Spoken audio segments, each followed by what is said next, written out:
really cannot believe how much legs that whole argument about do you recline your airline seat or not got. It was crazy. People were talking about that for like a solid week. They kept arguing over that whole thing after that viral video went out where this woman had done just that, and this guy started punching her seat, and then everybody started going crazy over the whole thing with how it was handled. You know, it was just really kind of interesting. I saw a lot of celebrities, and there's been a lot of photos of people posting these is what my legs look like on a plane. There's no room for anybody to recline their seat. And so we even talked about it and did a poll where we were asking the KVJ listeners what they thought. And I said, is proper etiquette to ask permission of the person sitting behind you if you can recline your airline seat? 67% of our audience said, no, it's my right. And 33% said, yes, it's courteous. So 33% of people did say, yeah, you should ask somebody before you recline your seat. I mean, it's nice to do. I agree with, hey, hashtag be cool, but is it necessary? It's just not. Yeah, okay. Yeah, that's how that fell out when we did our own little survey. So here's some other things to think about, because there are a lot of ways you can kind of be rude. And if you want to hashtag be cool on a plane, we're all cramped in this little tin can. And we're just trying to get from point A to point B. With having it, we know it's going to be a pretty miserable experience. We're just trying to limit the misery. I mean, is the golden rule on there basically don't fart unless you have to? Yeah, or, you know, as I was looking at this list of proper etiquette, one was take it to the bathroom.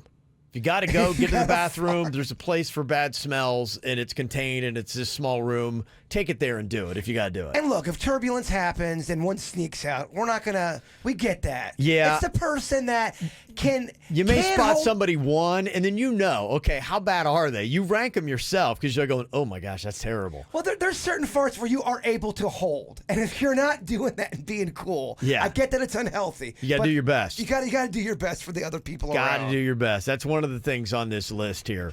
Other ones, middle seat gets the armrests. Agree or disagree?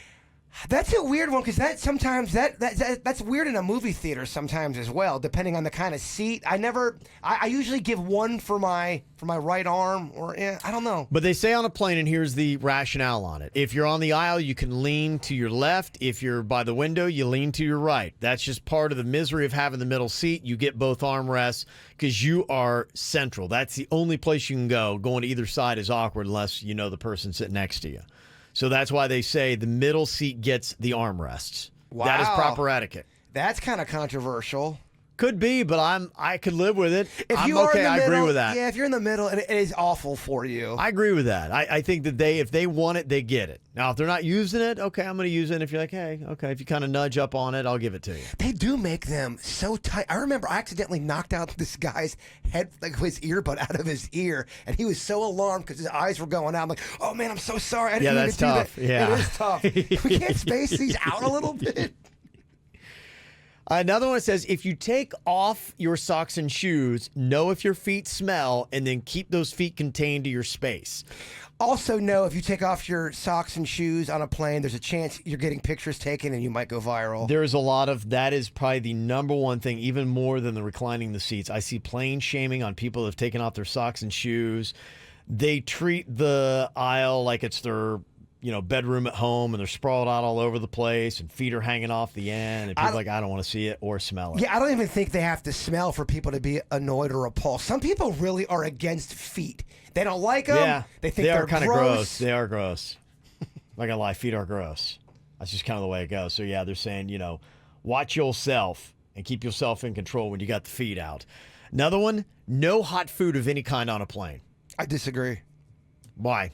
Because I like hot food. People, they're saying to be kind to others, though, that a lot of people bring hot, stinky food on a plane and it stinks up the entire cabin. Now, that's why they say don't bring the hot food. You can bring in food, but not something that's going to smell. Hot, stinky food's different than hot food. But it's debatable. Look, if somebody brought out some hot, delicious smelling turkey tetrazzini next to me on a plane, I'm not mad about that. Other people, especially if you're like a vegetarian, you may be like, that grosses me out. The smell of that is making me ill. I disagree. You disagree? Gross, smelly food, yes, I'm against it. But I mean, okay. Now we're really going into a game of semantics here. I agree with that. I'm okay with that. I'd be like, all right, I get it. No hot food on a plane. And you lead the league in smelly food. I do. I understand it. And when you're talking about a plane, that's why I fully understand, because I know like the looks I get if I ever have stinky food. Well, that one time when I was at the movie theater and I brought a 2J's dinner in, it probably smelled like a turkey dinner, but is that really that offensive?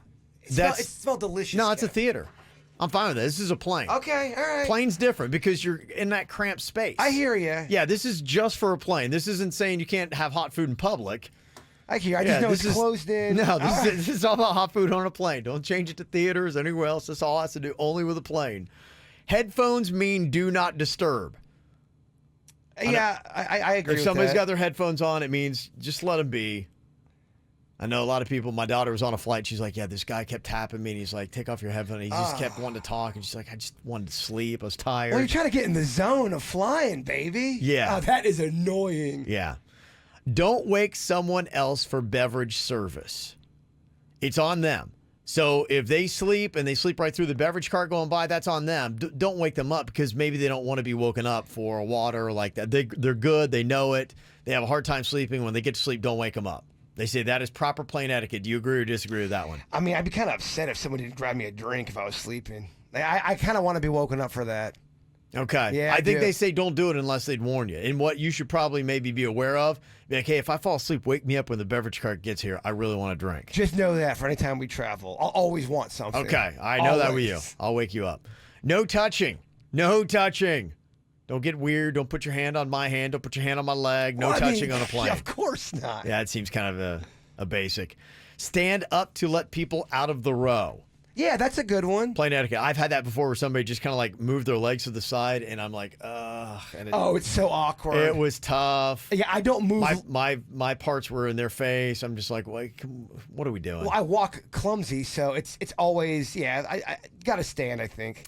And the final little tip here of plane etiquette, don't aggressively crowd the belt in baggage claim. Sit back. Wait when you see your bag, go up and get it, then kind of go back. Don't just be the person that stands right at front because other people can't see their bags going by. If everybody did that, we never know when we're getting the bags and then we're up there. So that's what they say. Those are some basic tips of plane etiquette.